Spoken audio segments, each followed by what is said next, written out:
Bam! MC is in the house. What's going on, folks? My name is Justin Garcia, also known as Master Chim, and welcome to the Warrior Stream. Every Wednesday at noon Eastern Standard Time, I'm here live for about an hour, depending on what we're talking about. And I would say that the best way to stay in contact with my content is to go to masterchim.com, put your email down, and be a part of my free email newsletter, the Master Chim letter, appropriately named. All of the relevant links you could find in the descriptions, whether you're watching this on YouTube, Facebook, one of the pages that I have on Facebook, all of the links are there. So while I allow people to get some time to jump on, lately, what's been going on in the email list, if you guys are connected, you know. If not, then you are missing out. But I'm going over the 5 hidden weaknesses of modern men. And we see this in a lot of different areas. And one of the things I like to do with my content is, whereas, a lot of times I'll get into some specifics of what's going on with current events. But I'll be honest, where I get my most energy, what I enjoy the most, what I've done my best work in, I would say, a little subjective, but my understanding of it is in talking about concepts and formulas that allow people to sort of create a framework, in the relationship they have with their lives. Too many times, nowadays, it's such an artificial reality, and that artificial reality, which I refer to as the aquarium, the aquarium has its own formulas, and the formulas that you could win in the aquarium with, aren't necessarily natural formulas. And, it takes a modern type of aquarium to have people who could be millionaires, yet still suicidal, can be living in poverty, yet morbidly obese. All of these seemingly, contradictory, observations, like they don't make sense. Well, unless you make sense of it. And I'd say the aquarium is just how we do that, or understanding the concept of the aquarium. I'm born and raised in the Bronx, in the city.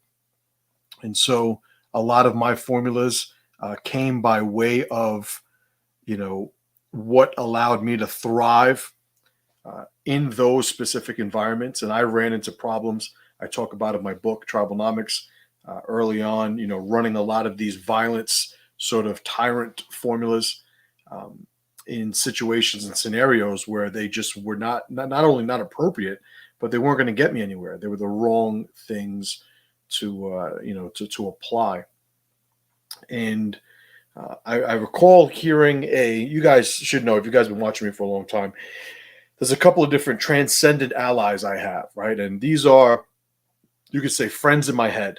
And I don't consider myself to be a follower of these people, although a lot of these people I tend to have a great amount of respect for. But these transcendent allies, I get into what that is in the book also. These transcendent allies, I tend to have these sort of meditative conversations with. And one of the great things, through modern technology is sometimes, I always refer to Alan Watts, and he's a friend of my head.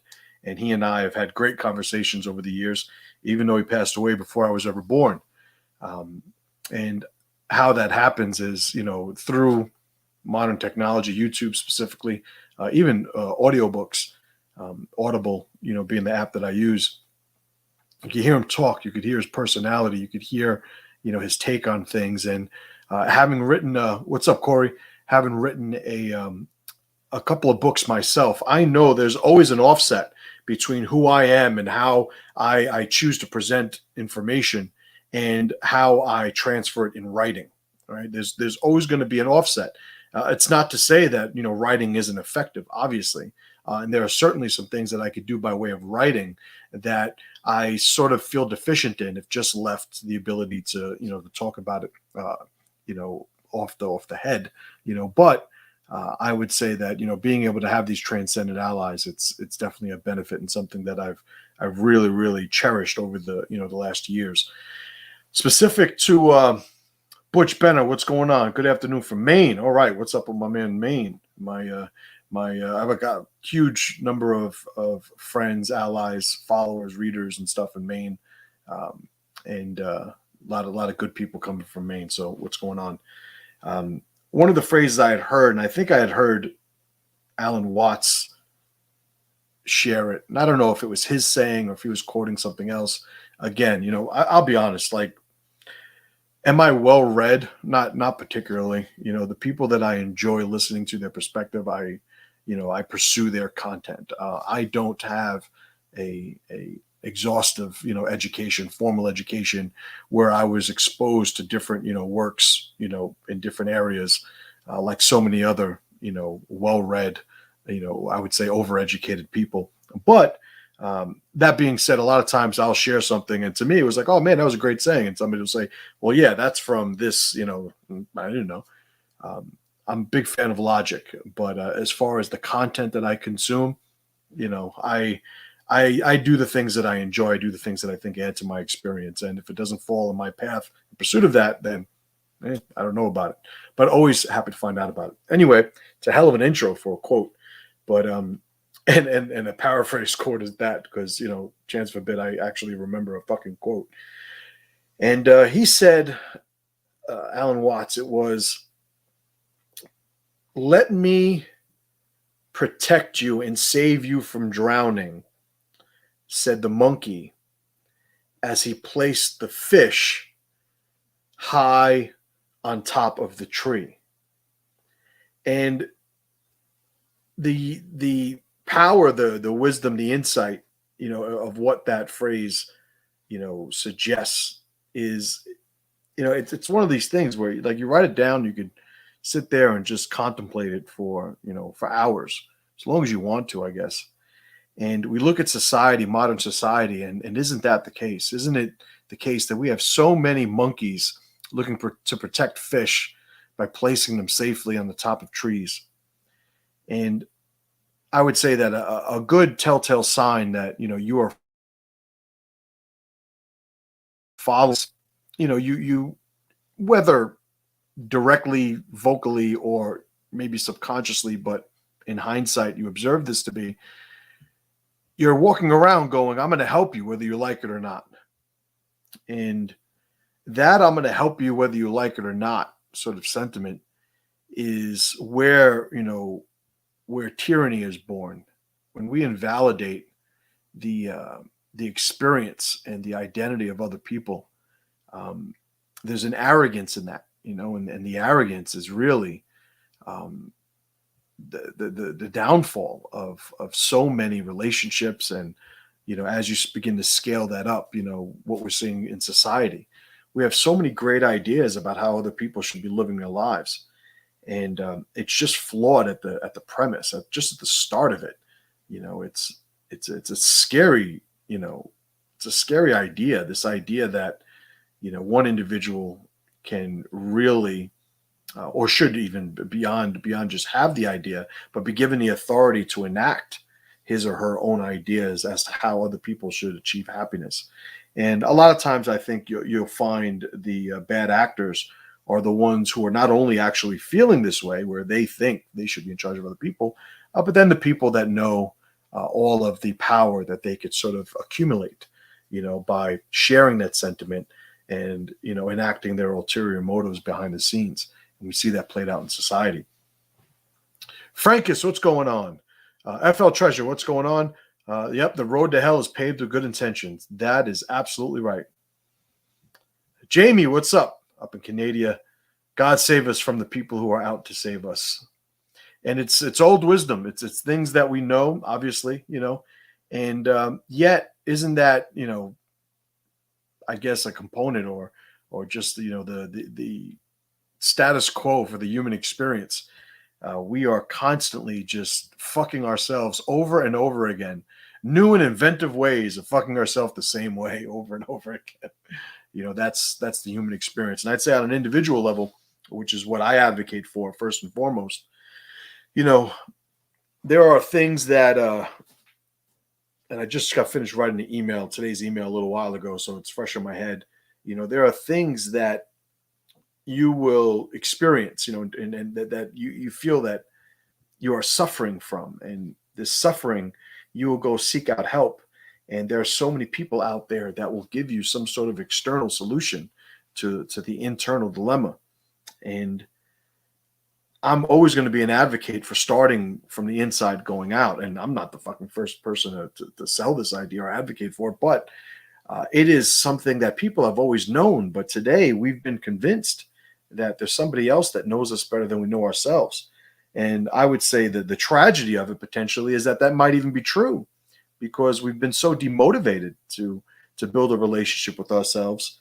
I guess, isn't it somewhat expected that at some point other people are going to know us better than we know us?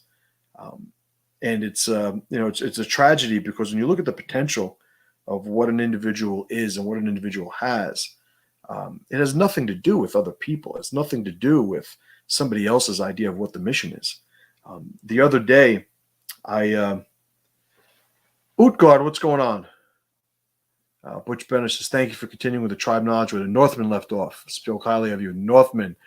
Hail to the Northmen. May he rest in peace. One of my brothers, Mr. Frank Windle, aka the Northman, passed not too long ago. And definitely one of these guys that you meet one of them a lifetime, and I'm glad that I was able to meet him and spend some time with him. And I always speak highly of him as well.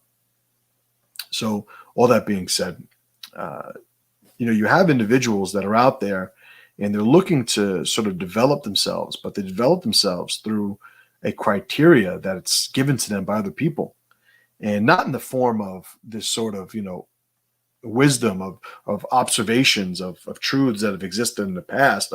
No, it's somebody basically looking at you and saying, I'm going to fix you. And it's a sad thing that an individual will go to be fixed, accepting at some level that he's broken to begin with. And I'd say where this happens commonly is an individual is going through some sort of stress or pressure or engaging some sort of obstacle, and they think that there's something wrong when that's the case. They think that something needs to be undone that was done. When I would explain it as, there's nothing that we have of value that hasn't come by way of a process laden with pressure. Every single thing we have of value, the fact that we value it, it's economics, supply and demand. We had to go through some shit to get some shit, right? And that's the only shit that's worth the shit. And when I look at the other day, I was listening to John Wooden, right, legendary coach, college basketball coach, John Wooden, and he was talking about, I want to say, like, his two most successful players of all time, right? And I'll be honest, like, I haven't read a lot of John Wooden. I've heard quotes here and there of. I've always had a favorable, impression of him based on the small stuff that I was exposed to. But I had there's this one clip, an interview I caught on YouTube the other day, and it was amazing. And it's like, all right, and this is how it happens with me. Now I'm going to go on a John Wooden, adventure for a few days, maybe a few weeks, who knows. And this is how I discover new information, and eventually I'll begin to develop that transcendent alliance with him and his information and his, the wisdom that he shared. But anyway, in this one talk, he was asked, who were his favorite or most successful students, players, basketball players. And he cited two people that I had never heard of. Now, this is a guy that coached Kareem Abdul-Jabbar. This is a guy that coached Bill Walton. If you know basketball, then you know who these people are. He's had some incredibly iconic level, not only athletes, but also just figures, like Kareem Abdul-Jabbar, like Lou Alcindor, when he was playing college ball, who he is and his reputation and legacy far transcended basketball, during the course of his lifetime. But here, John Wooden is, so a couple of years back, I don't know when he passed exactly, so it couldn't have been that long ago, or that recent. But he's talking about these two guys, and these two guys that were, in all the years of him coaching, he considers to be his two most successful players. And it's like, yeah, there's an issue there. It's like, well, what do you mean? Nobody knows who these people are. And obviously they're playing college football for him. So college basketball for him. So they may need to have, a minimal level of talent, right? You don't play college ball if you don't know how to ball. But he remembers, and in this talk he's saying he remembers that these two particular guys, and they were different grades or different ages, so they weren't like in the same class. So these two individual experiences he's had, where he saw them, and when he saw them play, he remembers saying, if these guys ever wind up starting for us, like that will be a testament to just how sad the program is. Like just saying, like these guys just they couldn't play a lick when he first saw them. And then eventually the both of them had gotten to individually to starting roles and wound up being just instrumental, significant parts of championship teams that he had, like major players and contributors to the mission of the team. And I think it's interesting, and it's something that I can relate to. It resonates with me. And I would say that, just like he is offering it, I'm sharing his story to offer it to you guys listening, that there is a criteria of what success is supposed to be. And we have to make sure we keep that criteria as pure as possible. And I would say we do that by recognizing the potential of a thing and then supporting, incentivizing, and even enjoying, observing somebody pursuing that potential. If you're, 7'5" and you don't get tired and, you're super agile, yeah, you're going to be an incredible athlete in whatever sport you decide to play. If you're a guy that with absolutely no training is running incredible 100-yard or 100-meter dash times, and or just incredibly short mile times, like there's a certain point with a little bit of training, you're going to be able to beat other people. But here's the rub. Guys like John Wooden, and again, I very much relate to this and agree with this, so I would include myself in this sort of position. Guys like dare I say us, putting myself with John Wooden. I'm hesitant to even do that, but for this point, we never compare success or never assess success by comparing an individual to how he stacks up against his peers. That is the aquarium criteria of success. Success is always going to be comparing an individual to his potential and how much of it has he developed. Like, I'll be the first one to tell you, like, and I, by the way, been there, done that. If you are successful by every metric that everybody wants to share with you, yet you are unhappy, you are miserable, you are not successful. If you are in a very happy, energized, positive headspace, and everybody's telling you you're doing something wrong, do not listen to them, because you are doing it right. Now, if you're somebody who, like, how do we Socratically begin to, to play with that idea? It's like, well, somebody's on drugs, they're feeling great, and everybody else is telling them they're wrong. And I would say, well, what is the criteria? Is the criteria I do this and I feel good? Or is it the criteria I do this because it's something that gives me energy doing, and then at the end I just happen to feel good? Doing things and feeling good is different than doing things to feel good. And there's the rub. It's there are things that I do, like in all the different businesses that I have, right? And I'm not some multimillionaire, full disclosure. But like I got bills that need to get paid like anybody else. Almost everything that I do is passive, in income. Things that required some time to sort of set them up and get them going, require some maintaining and management, of them. But by and large, I don't have to be there, to trade time for money, right? That's the phrase. The one thing I do trade time for money with is my one-on-one coaching program, the pressure process. That's the only thing that I do that I trade time for money. And the reason I do that is, well, a couple of different reasons, but one of the primary reason I would say that allows me to the other reasons is that when I finish a coaching session, I'm always more energized than when I begun it, which means there's a net positive energy transfer by doing my coaching. And that's why I'm very happy to trade time for money in that aspect. Now, I will say, obviously, there's a responsibility. I got a wife, I got 4 kids, got a lot of bills and stuff. If I'm not making the money, it doesn't matter how good I feel, because I'm not meeting my obligations, which ultimately will make me not feel good, right? So there's also these different scales that we got to pay attention to. If we're not hungry, there's an argument. Hey, well, if you're not hungry, don't eat. But we also know that at some point you're going to have to eat, whether you're hungry or not, because you can't go on forever without eating. So this idea of scale and building a relationship with the things we know, that are going to be part of our experience, there's a little bit of respect we have to have for that, right? Which is acknowledging that it's there. That's what that respect means. But if you're somebody who is just designing and living your life by criteria that other people are establishing, or even worse, people that aren't even connected to you and your tribe, which means they could succeed and it has nothing to do with you,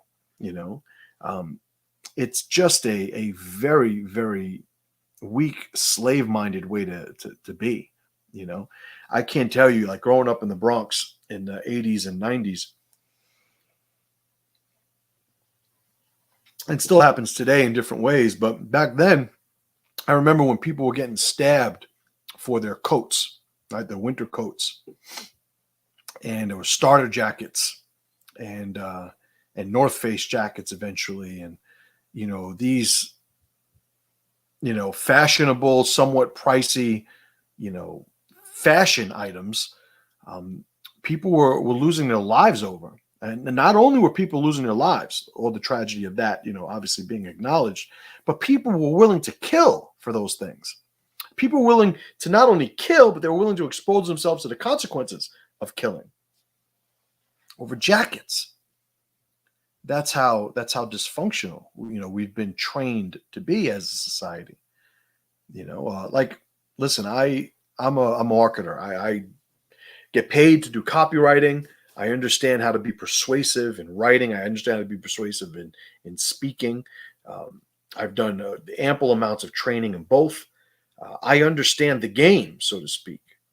And one of the things, like when I'm teaching sales to people, I let them know, the whole, I could sell ice to an Eskimo.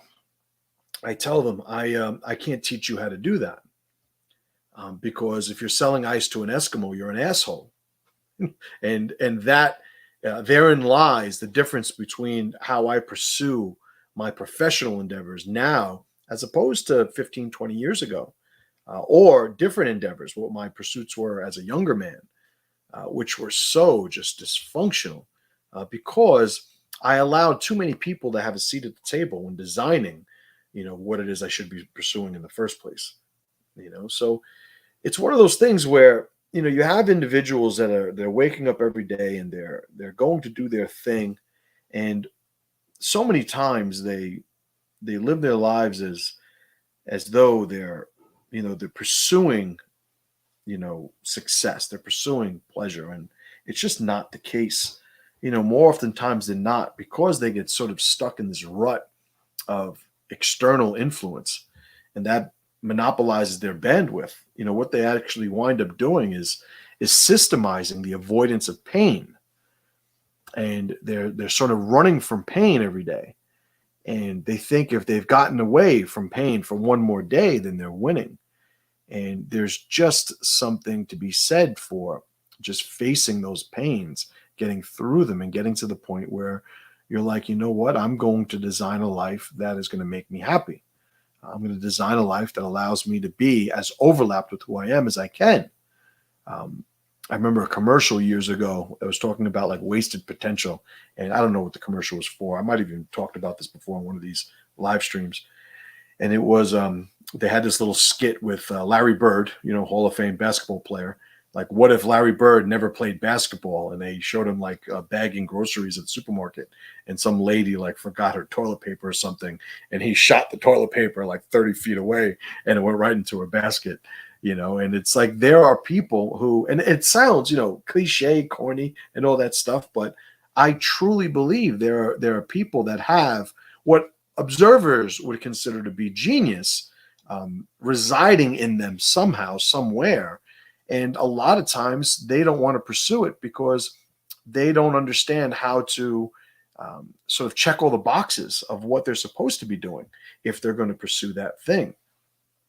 And you'll even have people that will have something, a skill, an ability that's incredible, but it's not valued by enough strangers for them to deem it worthy. And again, another tragic relationship somebody could have with themselves if that's the case, But, I tell my coaching students, I've certainly mentioned it many times on these streams, rich people kill themselves too.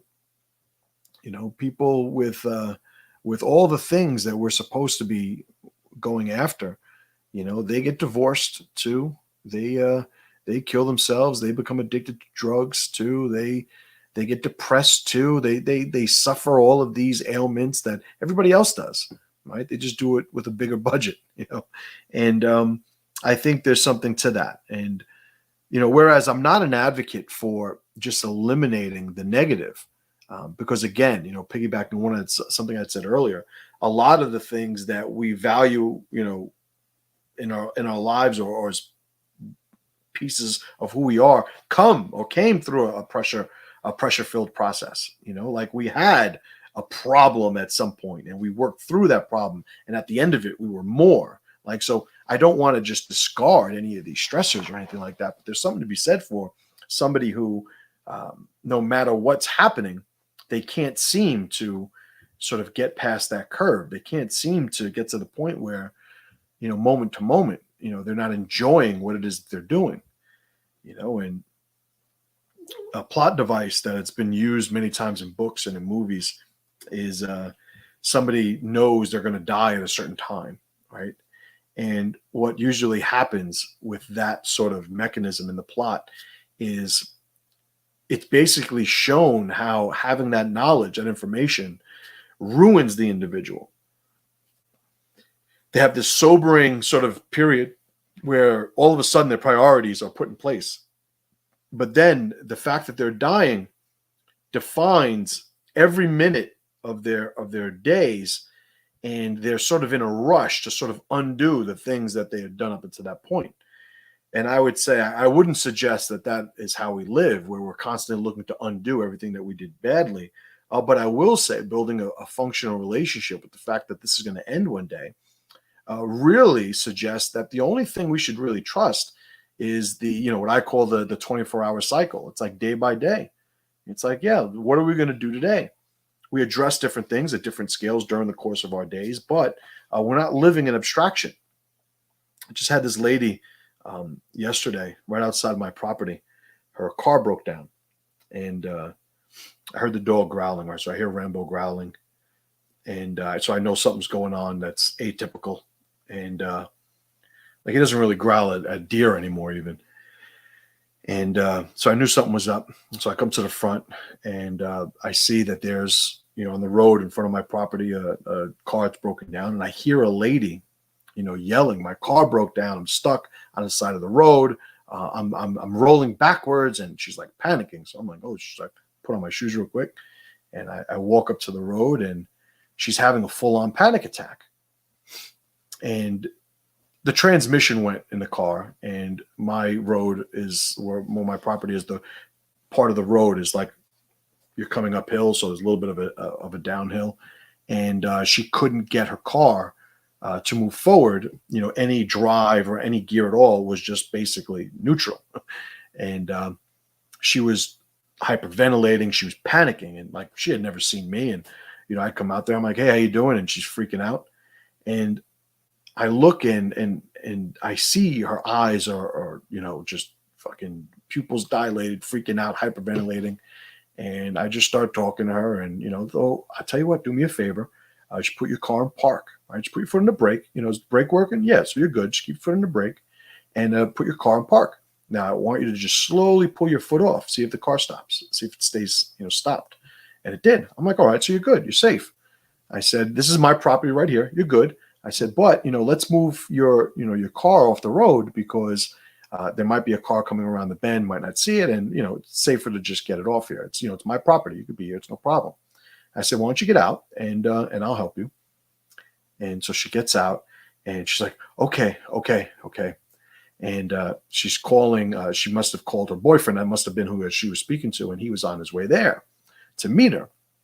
So I get in the car and shit ain't working, right? So I just used the momentum of the hill to just back in, off the road onto my property. And I get in the car and I'm getting ready to do it. And the boyfriend starts driving up.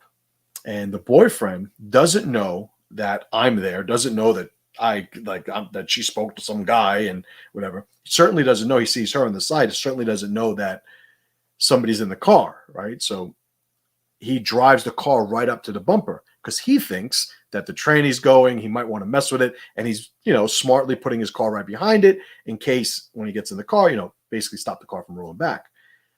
She seems to think that she, she seems to think that nobody, like he and I are just oblivious and everything is about to go bad. Everything bad that could possibly happen is about, I don't know what she was thinking, but she starts freaking out again. No. She's yelling at him. Now, this is his girlfriend. He must be used to, her inability to deal with stress effectively. So he doesn't really freak out, but he stops his car where it is and he peeks out. And I wave trying to get his attention. So he goes, oh, somebody's in there. So I roll down a window and I go, yeah, I'm just going to roll it off the road. So I said, just give me some space. He's like, okay, he understands what's going on. Backs up, goes there. And they call the tow truck. And for about the better part of an hour, I'm hanging out, with the two of them. And I got Rambo out there eventually, because he was too nosy. So I let him, they love dogs. So they were playing with Rambo and I was talking to them. And she was calmed down and we were talking about a whole bunch of stuff. And, she, like a lot of people, had a rough life and did not have the best formulas of how to deal with it. And at the end of it, and this is the point of the whole thing, at the end of it, I asked her and I got her to acknowledge that her car breaking down was one of the best things that could have happened to her because she was on a sort of cycle of stress that has been escalating. And this sort of broke up that pattern and allowed her to sort of snap out of it. And the fact that I was, there and just got to talk to her, like I'm just not somebody she knows or the type of guy that she usually, deals with. So I was enough of an offset from what she was used to that it allowed her to empty her bandwidth. And it was so telling because prior to having that interaction of her car breaking down and me, and I'm not taking credit for any of this, just I was able to observe it and participate. She was following this story in her head that everything was collapsing, that everything was going bad. And just like, it's like when I see people who, I tell them to go to the gym, I tell them to work out. I don't have time. It's like, listen, I've never met somebody that had time for the heart attack that they had. Never met somebody that had time for, the accident that they got into, or, like all these things that we can't anticipate, but are subjected to and maybe have a little bit of influence over. Like we should work out, not because, we don't want to have a heart attack. We should work out because we're grateful for our body, and that gratitude should create the ritual, not the avoidance. Again, the avoidance of the pain, right? It's the pursuit of the fulfillment and the pleasure. That's what we should be doing. So this girl, in this instance, she has these formulas where she has this story and everything's going badly and meanwhile, she's healthy. She's got a boyfriend.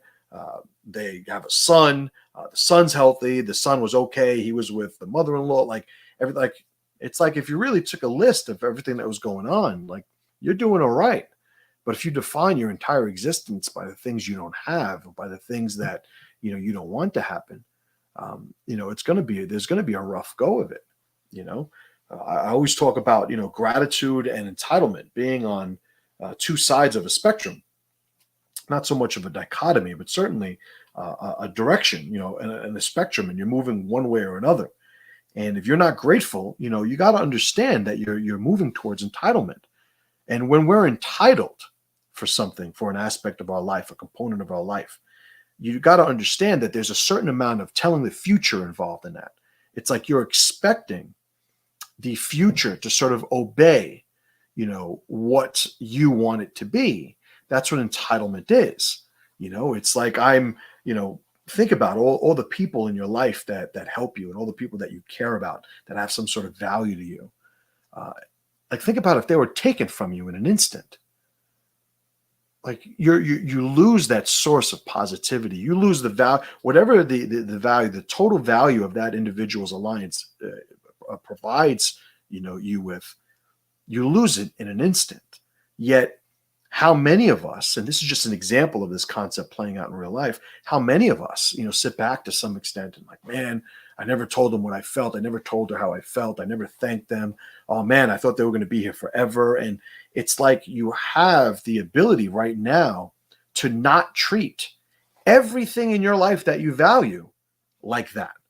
You have the ability to make sure that if anything was removed from your life right now, you're not the beat after going to go, I wish I would have, or I never imagined them not being here, or this not being here. And the solution to that is gratitude, right? It's getting away from entitlement. So I used this young lady yesterday as an example of, she didn't have a lot of gratitude formulas, and it's tough calling it entitlement, right? Because people think there's a sort of some sort of malice involved, or even conceit or something, but there is an arrogance. There is an arrogance in being somebody that has so many positive things going for them and completely just not taking inventory of them and defining your life by the things you don't have. There's the old joke, guy walks into the doctor and says, doctor, it hurts when I do this. And the doctor says, well, don't do that. Doctor walks in with a knife wound in his leg, and he goes, doctor, I have this knife wound. I want the pain to go away. And doctor goes, I can get rid of that pain immediately. He goes, how? And he fucking amputates his leg. Like, there are all these one-off, little, funny observations, really just pointing out how a quick perspective change will change your relationship with something in an instant, And we know these things. We've heard these things. We see these things. And listen, I ain't fucking perfect either. I always make the joke. We could be perfect next life. But we give ourselves permission to be imperfect, while simultaneously not allowing ourselves to not be accountable for all the bad formulas that we have. What is it that we're going to do now that we've never done before? Like, what type of assessment are we making? Like, am I actually living a life that's aimed towards improving myself, towards gaining more gratitude, towards, like, I remember, I'll give you an example. I'll pretend that this happened a long time ago. Never mind that it just happened a couple of days ago. We'll pretend it happened a long time ago. But an individual who is in front of my business and throws a cigarette carton on the floor. This happened the other day ago, like literally a few days ago. Years ago. And he throws this thing on the floor. He's on the phone, and there's a garbage pail 4 feet from him, literally 4 feet from him. New liner in it and everything, like pristine garbage pail. On the phone, last cigarette out of a cigarette box, puts a cigarette in his mouth, throws the thing on the floor. So I immediately like, excuse me, can you fucking pick that up and put it in the garbage pail? And he just ignores me, keeps talking on the phone. He's not talking in English. He's talking in some other language. And I raise my voice and I go, excuse me, can you throw that in the fucking garbage? And he gives me the whole, like, I'm on the phone. And starts talking so much. I'm ready to turn into the Hulk, the werewolf, every transformation that I can make. Like, it's about to happen. And I, immediately eyes big, and I start walking close to him. And it got to the point where the energy had to look at me. And I told him, pick that fucking thing up right now. So he picked it up. He picks up the thing and he puts it in. I might have had him pick up some other stuff and put it in his pocket. I never touched the guy. But there was a point where I said, listen, my name is Justin. You see that business? That's my business. In this community, we can't do this. We can't just throw stuff on the floor. There's a garbage pail right there. If you really have garbage, go into my business. We'll let you throw it out in the garbage. Like, don't do this. We all live in this community. Now, it sounds like, yeah, I was a big community leader. Like, let me not misrepresent what I was actually doing. The only reason I acknowledged to him my name and that was my business was that so I wouldn't hit him. I know that the temptation to punish this guy, these are formulas, right, that I've been fucking trying to replace for 40 years, arguably. I know that as soon as he knows my name and he knows that my business is there, I know that if I put my hands on this guy, I'm adding so many consequences. The cost for this, it becomes so large in my head that that's what I do to manage myself and stay functional. I get that. So when I talk about, creating formulas that allow us to be better than we've been, it isn't this pie in the sky, like, yeah, let's just meditate and, smell some incense and listen to some chanting music. Like, it isn't something as esoteric or mysterious as that. Sometimes it's really just find a way to stay on mission. And for me, like the guys that have known me for a long time, that I've been known to, to lose it every once in a while. And I'm not going to say my defense, but to offer some perspective, I always think I'm in the right, right? But that's not really saying anything. And nor do I ever feel like I'm ever bullying anybody. In hindsight, I absolutely have bullied people because of how they were experiencing it, even though that may or may not have been my intention. So I developed formulas to stay functional. Now, it's worth noting also the guy that's talking about having formulas to make sure he doesn't hit people is also the guy that's talking about walking around having gratitude and not being entitled. So again, we have to understand there is a utility, a practicality to this information. This isn't let's all be, happy, enlightened, hippies or something and just, be one with everything. It's like sometimes talking about that allows people to enter into a headspace that winds up being more productive for them. And listen, that's fine. I'm not like that. I admit it. I'm somebody that meditates on a daily basis. I'm somebody that goes for nature walks. I'm somebody that fucking talks to frogs. My cousin was busting my chops the other day that she read one of my things. It was talking about me connecting with a frog. Right? I put some social media post up, and these are the things that I do to keep myself focused towards improvement, right? Because ultimately that's what it comes down to. These are the things that I do to keep myself climbing my ladder. It's not a switch.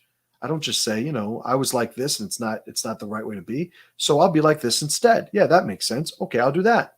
It'd be nice. Sometimes you'll have something like that where you can make change just by having a realization.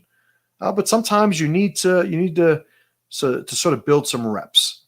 All right. You look at the mechanism by which our brain learns certain skills or builds habits. It's one, neural pathway, after another, like this groove that's being established after a while. It's hard, to not pursue that groove once it's been firmly ingrained in your behavioral patterns. Well, yeah, reps, the long game. We got to play the long game. So let me see what's going on here. Aaron, what's up, darling? She says, new favorite quote, you need to go through some shit to get some shit, and that's the only shit that's worth shit. What's up, Willie? What's up, Wade? Frankus says, obligation comes first. Absolutely. Joe Thompson, what's up, brother, man? He says, great stuff, sir. I lecture this every day to blank stares. Hard to get the younger ones to understand this. Love it. And isn't that the fucking joke of it all, right? It's like how many people, when we were younger, were trying to share some shit with us. And, I guess, what's the phrase? Youth is wasted on the young. Well, this is the process. It makes our formulas better. And I will say, like, looking at my family, my father was a better father than his father was to him.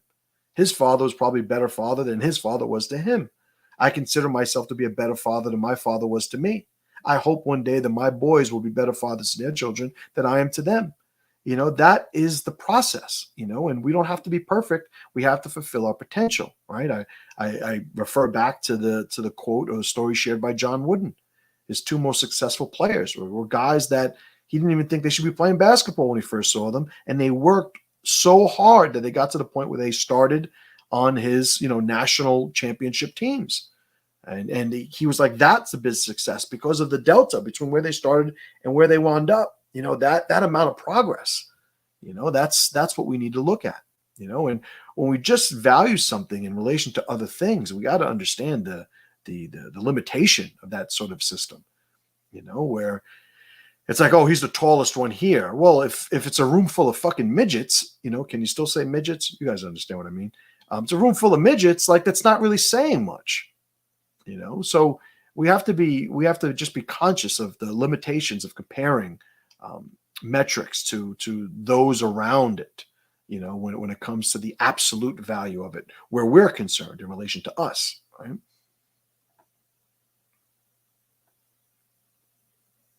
Hail, Anthony. Just saw that. Frankie says, I'm a guru. I don't think I'm a guru. I think you got to be Indian to be a guru. Derek writes, what's up, Derek? He says, unfortunately, seems very common in some women. Sheer panic over literally nothing. A normal situation turned into dramatic tragedy. And I would say, looking at it, somewhat analytically, women are our nurturers. Women are the ones we want to sort of have a larger component of emotion and how they deal with things than we do. Just because the nature of what our roles are in life and families. And I always talk about, how, my wife and I have 4 kids. When they were newborns and they were screaming at the top of their lungs, I wanted to just be somewhere else. Whereas my wife, she was on mission, just was doing whatever they needed and was unbothered by it, was able to go right back to sleep afterwards, where I'm taking my pillow, going into the living room, putting the pillow over my head so I can get some sleep so I got to wake up the next day.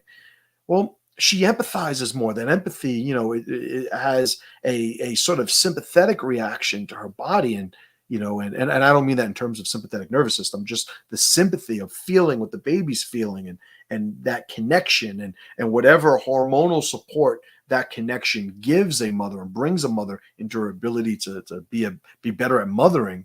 Like, these things are like that for a reason. But certainly, getting back to the beginning of this talk, when I'm talking about the aquarium, we could see how a lot of these people, especially women, with men, I mean, maybe I'm the dysfunctional male version of that. I'm the guy that's looking to be a warrior to people who aren't looking to attack my tribe, and my temper and the violence that was associated with it was just as dysfunctional as a woman who is overly emotional and over sympathetic. And, we were just talking at the dinner table last night, my family, asking my boys if they knew the difference between empathy and sympathy. And, they did, and it prompted a great conversation. And empathy is, and this is the metaphor that I use. Empathy is seeing somebody drowning and understanding what they're going through to the point where you realize that something needs to be done and you're moved to act. Empathizing, that's what allows us to do that, to be helpful, useful. Sympathy, there's a certain point where you feel so bad, you start to put yourself in the mind space of that person and you jump in with them. and empathy and sympathy, those are the two, directions that I think people need to be aware of. And, an overly sympathetic woman, it's funny. This morning, I'm going to read the email because sympathy, it could become dysfunctional very, very quickly.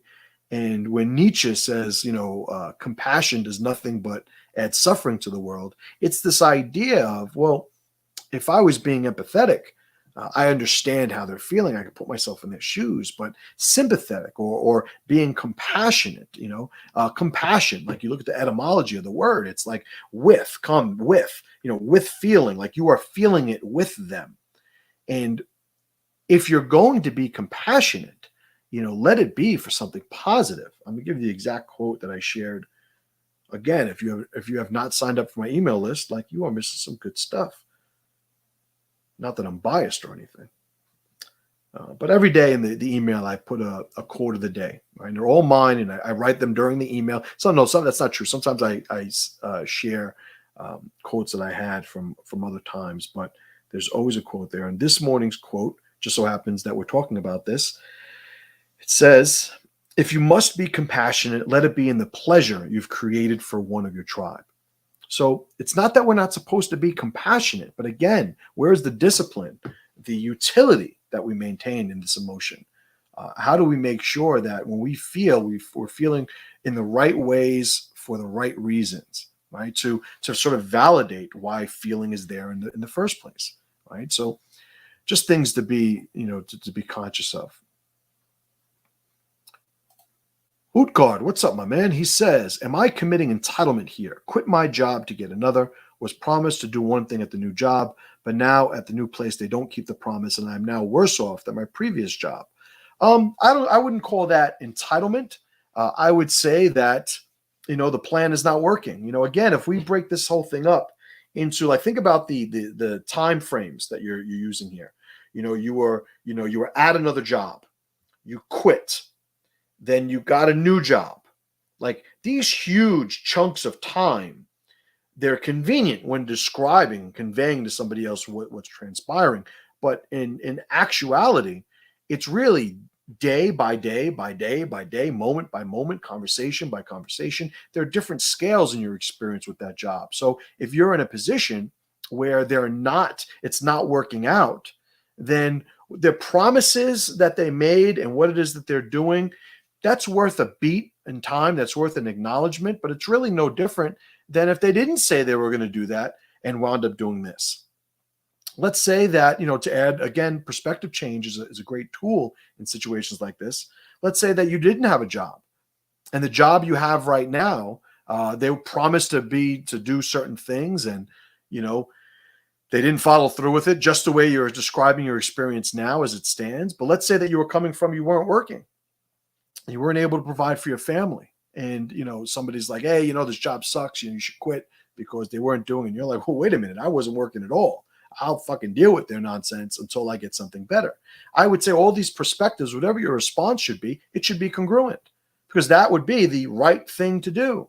And the different perspective shouldn't create a different right thing to do.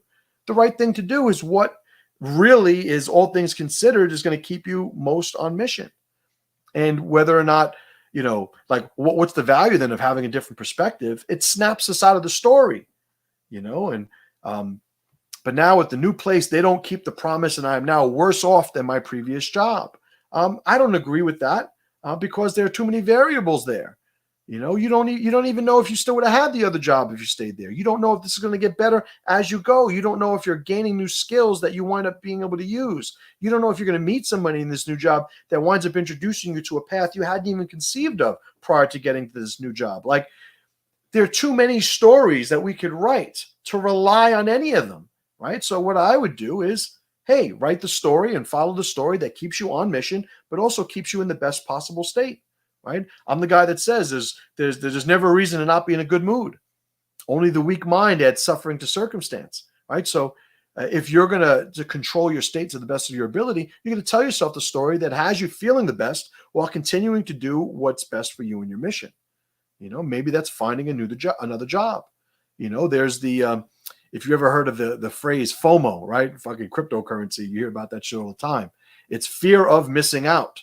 Like, who knows the FOMO you would have experienced had you not gone to this new job, And when they made all these promises and you took them at face value, it's like, what were you supposed to do?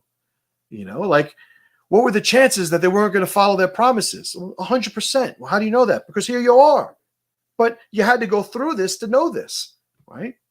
So it all just adds to your experience, but it's still not a reason to not stay on mission. It's still not a reason to think or reduce who you are in your life and your mission to this one experience. Not that you are, but I'm just saying, that is how we should build a relationship with it. Hope that makes sense. Oh, I didn't see this second part. And of course, it makes me disappointed and inclined to tell them to go fuck off and go back to my old job. Well, I would say you wouldn't have to tell them to go fuck off. You would just quit. Remember, people are doing the best they can. And this is something that's hard for us to accept. That guy the other day that threw the cigarette box on the floor, it's like he's from a country where that's completely normal, and one could say, well, that doesn't matter. He's here now. He shouldn't be acting. Well, okay, we could say that, but there he is. I looked at the guy who's fucking dressed well. Like, motherfucker has a job, wakes up in the morning, probably has a wife and kids, might have a couple of wives, but the fact remains he's doing the best he can. How do I know that? It's like if he knew that I was going to shame and embarrass him publicly, and I did, I didn't put my hands on him, but I shamed and embarrassed him. If he knew that that was going to happen, would he still have thrown the box on the floor? I would argue probably not. It wasn't worth it. So he didn't know any better, right? Because that's what led him there. So wherever you are and what you're doing, it's like you discovered what those people were capable of, and you just got to downgrade the alliance. But telling them to go fuck off, it might feel good, but now we're communicating for catharsis, which is something I never advocate for. Not going to say I don't do it, right? But every single time I do it, I understand that's just a testament to the underdevelopment of my formulas where that's concerned. But we shouldn't be saying things to other people just to make ourselves feel good. When we communicate, it should be because we're trying to move the ecosystem in a direction that's closer to our mission, right? Hope that makes sense. Johnny Groove, what's going on, brother, man?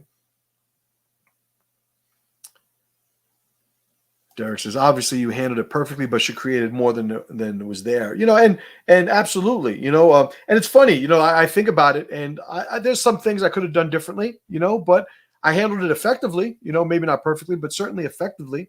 And I think at the end of it, everybody was better off, so there's a certain point where, like, who's to say that shouldn't have happened? Because it happened, and here we are, all better off than before it happened. Because I had the experience of, number one, sharing the story, and I'll be lying if I said it doesn't feel good. It feels good sometimes talking to people and sort of just giving them a different take and them going like, oh man, I didn't look at like that feels good to me. So I'm grateful for the experience, and I would say that she, snapping out of her thing, being able to talk to me, she had a good rep with her boyfriend, in an emergency, like, because he was on mission. The guy was a solid dude. Like, there was a lot for her to be grateful for too, right? So that's the perspective I decide or I choose to take over it. Sean Gillen, what's up, brother, man? No, I appreciate it. Hope you're doing well. Good to hear from you. Jay Crusser, what's going on, brother? Utgard says, and yeah, I shouldn't tell them to go fuck off. I actually haven't even refused to do what they asked me yet. I've just told them that I might be looking for something better, right? And that's within your right, and everything that I just said before, not to rehash it, but ultimately we got to do what's best for us, our tribe, and our transcendent alliances. Like, if you guys have watched the Alliance Trivium, one of the power programs on my website, links in the description, it describes the priority of what alliances we should be investing. And the first one is always the alliance we have with ourselves, right? Because if we're not solid, then we're going to be different people in different situations. And if we're different people in different situations, who are we building an alliance with? Or the allies that we have, who are they aligned with? Like, if I'm, happy-go-lucky Justin on Monday, but then aggravated, negative, moody Justin on Tuesday, and I made an ally on Sunday, like, who's his ally? Is it Monday Justin, or is it Tuesday Justin? Is it happy, productive Justin, or angry, miserable, unproductive Justin? Well, the thing is, they have it with Justin. So if I'm going to be a good ally, I want to make sure that I'm trying to be as consistent as I can be, right? So that's the idea, right? Building these alliances in a way that allow us to have a little bit of continuity, right? Not having the environment dictate who we're supposed to be, right? Right on. All right, guys. Stellan, what's going on, my man? I'm going to end it there. Good talk, as usual, just got on, figured we'd talk about something out of nowhere. And, I appreciate you guys coming in and participating. It definitely keeps me engaged and gives me more stuff to talk about, or else I'll be talking about the same thing every week. Right. But I appreciate you guys. I'm going to stop it there. Check all the relevant links in the descriptions, whether you're watching on YouTube or Facebook right now. Every Wednesday at noon Eastern Standard Time, I am here, usually for about an hour right now. And I appreciate you guys spending time with me. So as always, brothers and sisters, I'll see you next week. And pressure to power.